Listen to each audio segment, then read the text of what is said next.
আপনারা একটু নিজেরা বুঝেন, যার মধ্যে দিনের জ্ঞান নাই ও দেশের উপকার করা তো দূরের কথা, সমাজের তো দূরের কথা, সন্তানের তো দূরের কথা, পরিবারের তো দূরের কথা, ও নিজের কোনো উপকার করতে পারবে না। এই হাদিসটাই চূড়ান্ত কথা। একজন উচ্চ শিক্ষিত মানুষ দেশে পড়াশোনা করে বিদেশ থেকে ডিগ্রি নিয়ে আসছে, হয় ইঞ্জিনিয়ার, না হলে ডাক্তার, না হলে অন্য বিষয়ে খুব অভিজ্ঞ হয়ে, বিজ্ঞ হয়ে, বিশেষজ্ঞ হয়ে ফিরে এসেছে, কিন্তু ওর মধ্যে দিনের কোনো জ্ঞান নেই, কোনো কল্যাণ নেই ওর মধ্যে। এই জন্য রাসূলুল্লাহ সাল্লাল্লাহু আলাইহি ওয়াসাল্লাম বলছেন,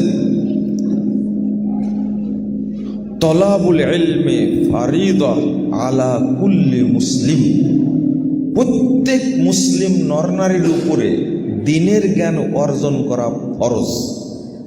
আল্লাহ আপনাকে আলেম হওয়া ফরজ বলছেন না, আপনাকে দিনের জ্ঞান অর্জন করতে হবে। অর্থাৎ ওয়াজিবাত, ফরজিয়াত, তাওহীদ, আকীদা যেগুলো, এইগুলো জানতেই হবে।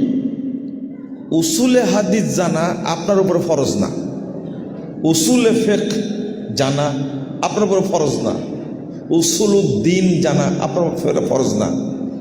আপনাকে ওই বালাগাত, মান্তেক, ইলমে মানি, ইলমে বাদি, ইলমে বায়ান, ইলমে সরফ, ইলমে নাহু, এগুলো শেখা ফরজ করেননি। দিনের জ্ঞান যে ওয়াজিবগুলো, ফরজগুলো আছে, সেইগুলো সম্পর্কে আপনাকে জ্ঞান অর্জন করতে হবে, এটা ফরজ। যদি না করেন তাহলে আপনার মধ্যে কল্যাণটা হবে কি? Zero, zero, zero. আরেকটা গুরুত্বপূর্ণ কথা যেটা, সেটা হলো, এত পড়াশোনা করার পরে তার মা বাপ তাকে পড়াশোনা করাতে করাতে করাতে করাতে ফকির হয়ে গেছে, এখন সে উচ্চ শিক্ষিত মানুষ হয়েছে, বিদেশে গিয়ে ইন্টারন্যাশনাল ডিগ্রি নিয়েছে, আর বাংলাদেশে এসে ওই ব্যক্তি ইন্টারন্যাশনাল চোর হয়েছে। কেন হলো বলেন তো দেখি? তার বাবা মা এত পড়াশোনা করালো, চোর হলো কেন? আপনারা কিছু মনে করেন না, ওর মধ্যে কোনো কল্যাণ নাই বলেই উল্টা অভিশাপ আছে। না হলে যারা দুর্নীতি করেছে বাংলাদেশে, এদের মধ্যে একজন কি অশিক্ষিত মানুষ আছে? বলেন দেখি, আছে? যারা রুগীর পকেট মারে, রুগীতে গেছে, অবস্থা বুঝে নিয়ে 22টা টেস্ট দিছে। কয়টা? 22টা টেস্ট দিছে তাকে। বলেন, ওর একটা টেস্ট লাগবে না, ও ব্যবসা করার জন্য এই কাজটা করেছে। আপনি বলেন তো, এই লোকের মা তাকে জন্ম দিয়ে ভালো করেছে না খারাপ করেছে? আপনারাই বলেন। এ বাংলাদেশের জন্য একটা অভিশাপ, এবং আল্লাহ সেটাই বলছেন অভিশাপ। আমার কথা কেন?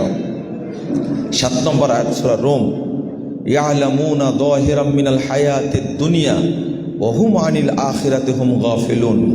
আল্লাহ বলছেন, তারা দুনিয়ার জ্ঞান সম্পর্কে প্রাজ্ঞ, অভিজ্ঞ, কিন্তু দিনের জ্ঞান, পরকালের জ্ঞান সম্পর্কে তারা অজ্ঞ, জাহেল।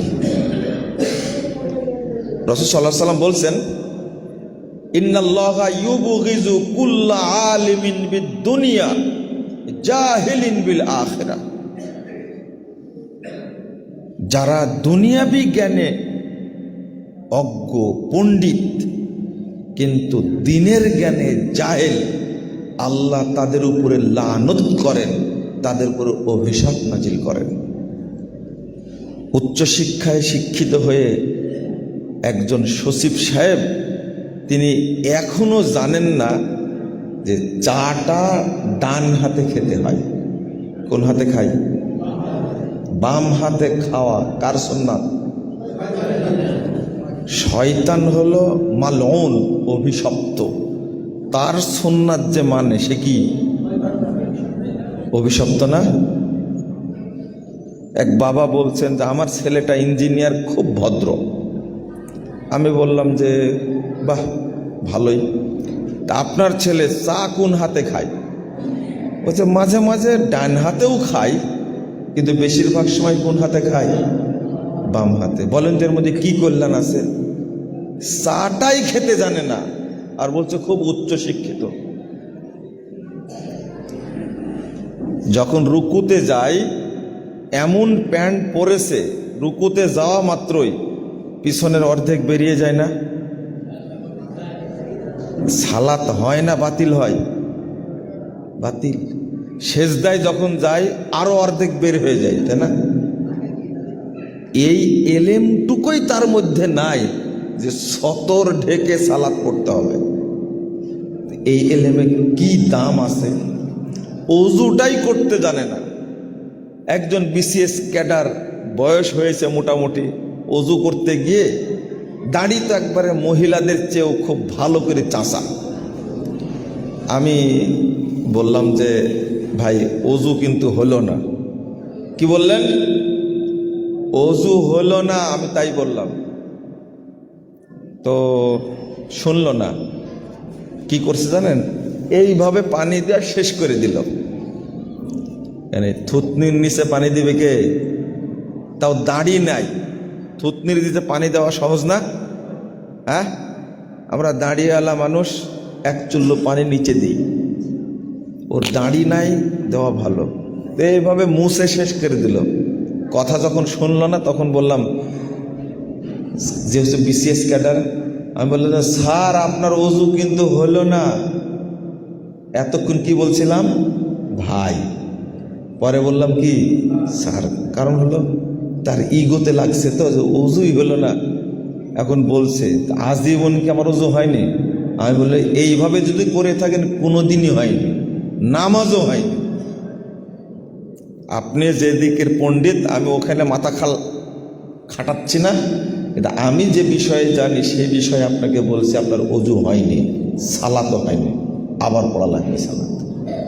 ওযু আবার করা লাগবে। ওযু করলেন না, ইগোতে লাগছে যে আমি তো বিশাল একজন শিক্ষিত মানুষ। আপনাকে রাগ করছেন? করেন করেন, রাগ করলেও ফায়দা আছে। যে রাগ করে যদি পড়তে শুরু করেন, এটা আমার লাভ। বুঝেননি কথা? জানতে শুরু করেন, দেখি জানি। আমি কি ডাক্তার জাকির নায়েককে বলেছি মূর্খ, জাহেল বলেছি? ডক্টর বেলাল ফিলিপসকে বলেছি? ডক্টর বেলাল ফিলিপসের মতো মানুষ বাংলাদেশে যদি 10 জন থাকে, তাহলে এই প্রচলিত শিক্ষিত মূর্খগুলো সাইজ হয়ে যাবে ইনশাল্লাহ।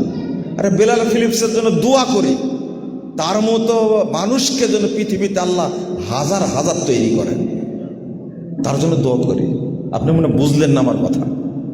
একজন অর্থনীতিবিদ, নাস্তিক মানুষ, ইসলাম গ্রহণ করে পড়তে আসছে মদিনা বিশ্ববিদ্যালয়ে, পড়াশোনা করে মাদানী আলেম। তিনি এখন বিশ্বের এমন একজন মানুষ, ইহুদি খ্রিস্টানদের মধ্যে তার কথা শুনে সবচেয়ে বেশি ইসলাম গ্রহণ করেছে। তিনি কি অভিশপ্ত? অনেক ডাক্তার আছে, অনেক ডাক্তার আছে। আমি আজকে কৃতজ্ঞতা স্বরূপ একটা ডাক্তারের নাম বলবই, আমি কোনোদিন বলিনি, আজকে বলছি। আমি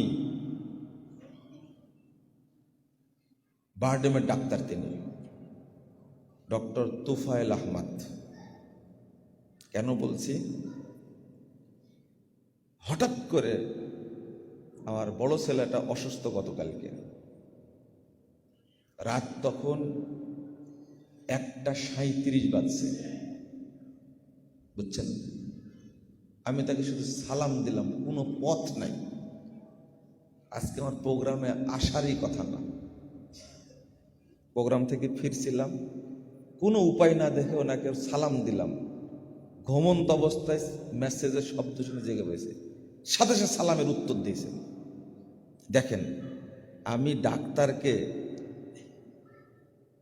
কি বলি আর আপনারা কি শোনেন।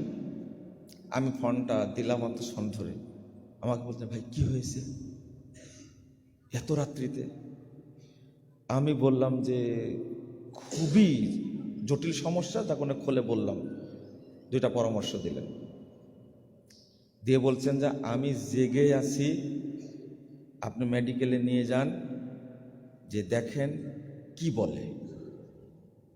আমি বললাম যে ভাই আপনি একজন অনেক বড় ডাক্তার, আপনাকে আমি এই রাত্রিতে কষ্ট দিলাম এজন্য দুঃখিত, আর জাগি থাকতে হবে, ঘুমে যান, আল্লাহ যা করে করবেন। বলছে না, আপনি আমাকে আপডেটটা জানাবেন। কয়টায় ফোন দিছিলাম? 1:37 ফোন দিছি। ফোন না মেসেজ দিছি, আসলে জেগে আছে কিনা। উনি সাথে সাথে মেসেজটা ব্যাক করেছেন। ঘুমাচ্ছিলেন, কথা বলে বুঝলাম ঘুমাচ্ছিলেন। উনি রুগী দেখার সময় প্রথম বলেন, কোনো টেনশন করবেন না, আল্লাহ সুস্থ করে দেবেন ইনশাআল্লাহ। হাত দিয়ে বলেন লা বাসা তো ইনশাআল্লাহ। কি বুঝলেন আপনি? এইরকম আরো অনেক ডাক্তার আছে যাকে আমি চিনি না। আমি কি এই ডাক্তারকে গালি দেব বলেন তো দেখি? রুগীরা তার সাথে এত সুন্দর ফ্রি কথা বলেন, আপনি ভুল বলছেন, আমাকে ভুল বুঝেন কেন আপনি? আমি এক ডাক্তারকে প্রশ্ন করেছিলাম, বুড়া তো হয়ে গেছেন, এতদিন তো রুগী দেখলেন, কি বলে রুগী দেখতেন বলেন তো?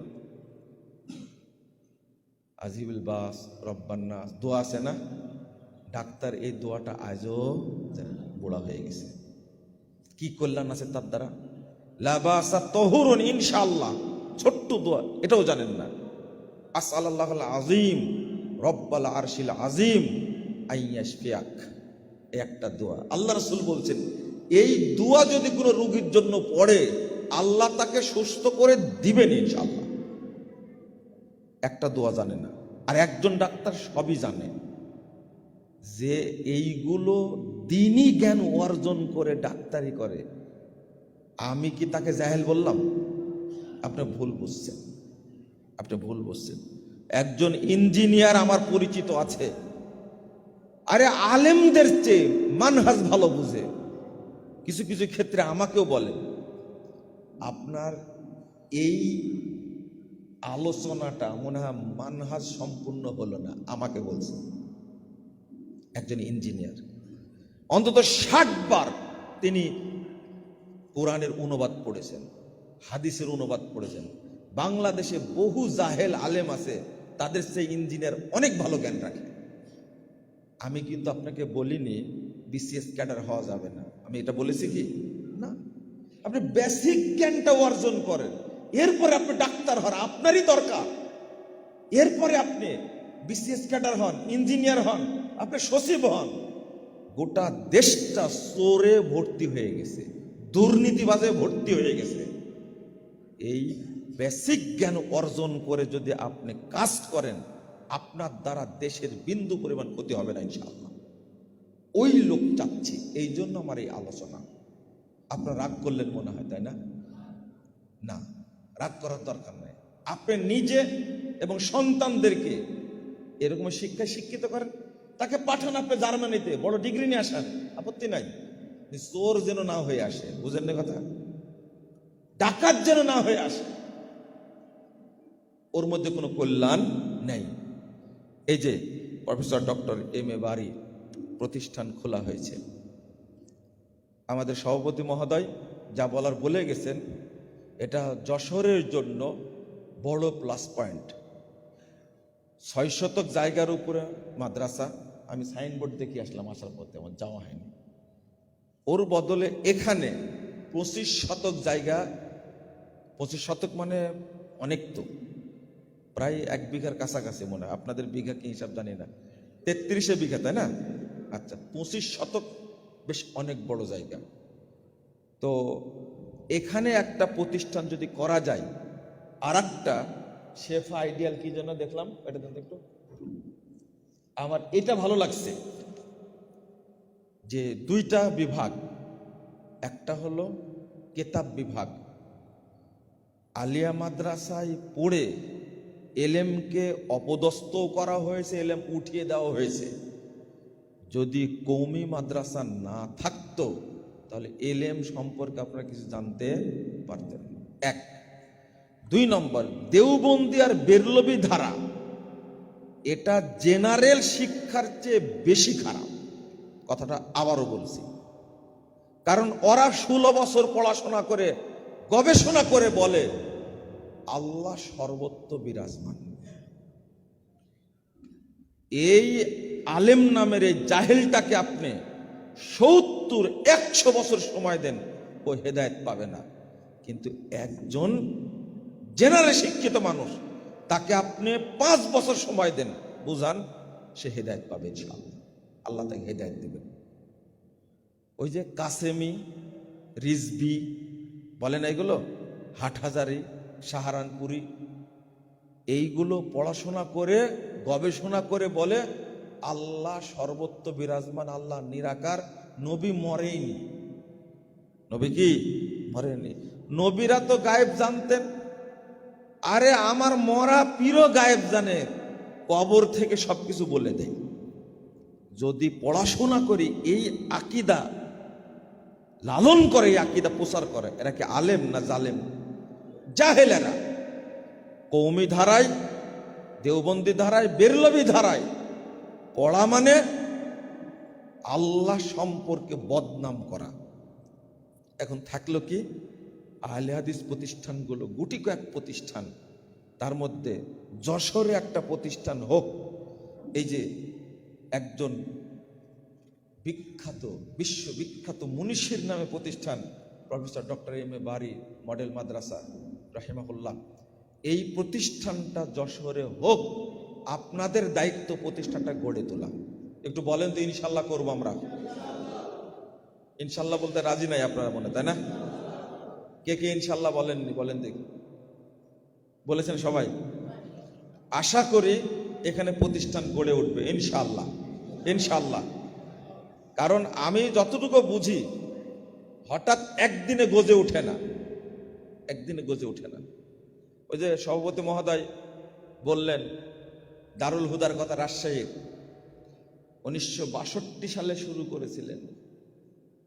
ওই এতদিনে আমার আব্বার বয়স প্রায় এখন 80 বছর পার হয়ে গেছে। সেই মানুষটা এখনো বেঁচে আছেন, মাও বেঁচে আছেন।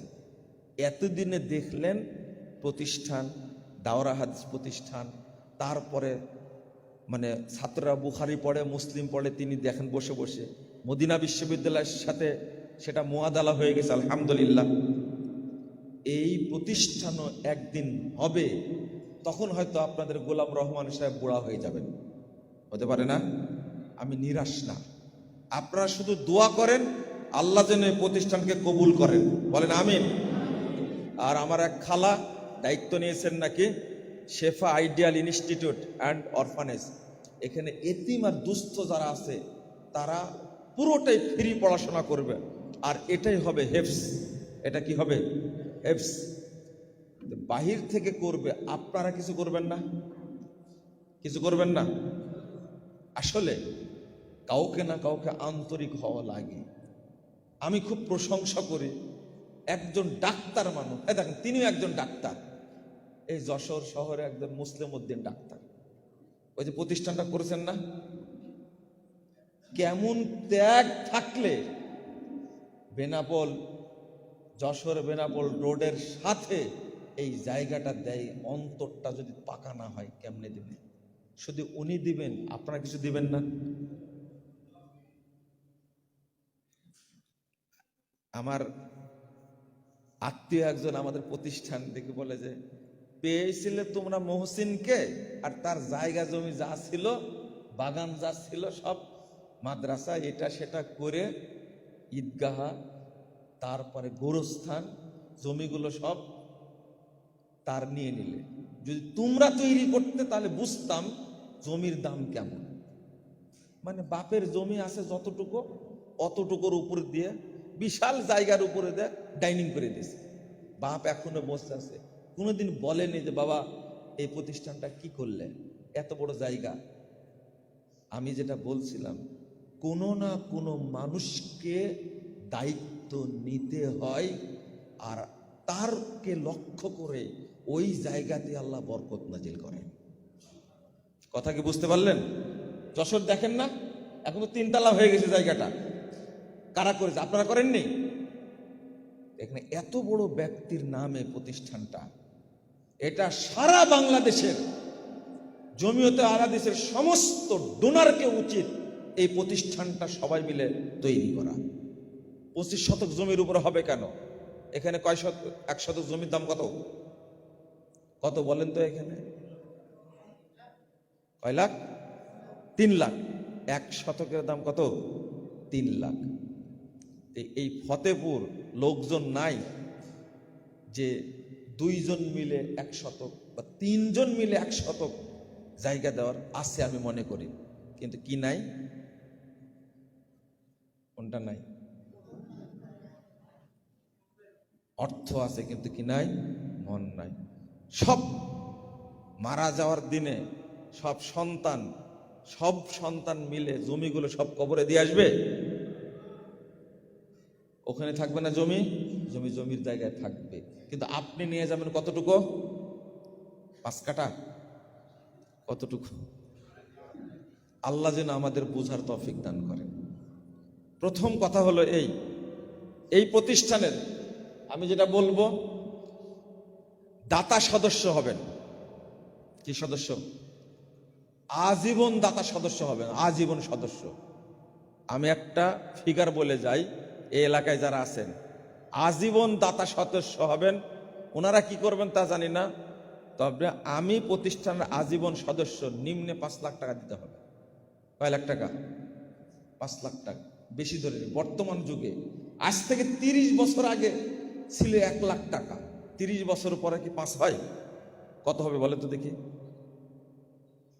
অন্তত 20 লাখ টাকা হবে আজীবন সদস্য। আমি 5 বললাম, ইনারা আরো বাড়ালে ভালো। আজীবন সদস্য হয়ে যান, প্রতিষ্ঠান তৈরি করব, আমি থাকবো প্রতিষ্ঠানের সাথে, প্রতিষ্ঠান গড়বো ইনশাআল্লাহ। এইরকম টার্গেট থাকা লাগবে। শোনেন, এক জায়গাতে উঁচু করতে হলে আর এক জায়গায় কি করা লাগে? নিচু করা লাগে। জান্নাত কিনতে হলে কিছু খরচ করাই লাগবে। যেহেতু জান্নাত কিনতে চাচ্ছেন, এই প্রতিষ্ঠানটা আপনার জন্য জান্নাত হতে পারে। কারণ এই প্রতিষ্ঠানে মসজিদ হবে না, এটা আবাসিক এখনো হয়নি। প্রতিষ্ঠান আবাসিক না হলে ওই স্কুল কলেজের মতোই হবে, আবাসিক করা লাগবে। প্রতিষ্ঠান কি করা লাগবে? আবাসিক করা লাগবে। অত সহজ না, আলেম হওয়া অত সহজ না। আমরাও তো পড়াশোনা করেছি, কিছু জানি না, কিন্তু বুঝি যে আলেম হওয়ার জন্য কত পরিশ্রম করা লাগে। আবাসিক করা লাগবে প্রতিষ্ঠানটাকে। আপনারা করবেন ইনশাআল্লাহ? বলেন ইনশাআল্লাহ। আমি এই প্রতিষ্ঠানের জন্য প্রথমত দোয়া করি, আল্লাহ তুমি এই প্রতিষ্ঠানটাকে কবুল করে নাও। বলেন আমিন। যখন ওই আত-তাওহীদ ইসলামী কমপ্লেক্সের ব্যাপারে কথা বলি প্রথম দিকে, তখন আপনারা অনেক হাসাহাসি করেছেন। ওই আমিন বলাই হবে, কাজ আর হবে না। তবে বুঝলাম যশোরে কেন বড় প্রতিষ্ঠান হয়নি, তার কারণও ইতিমধ্যে আমি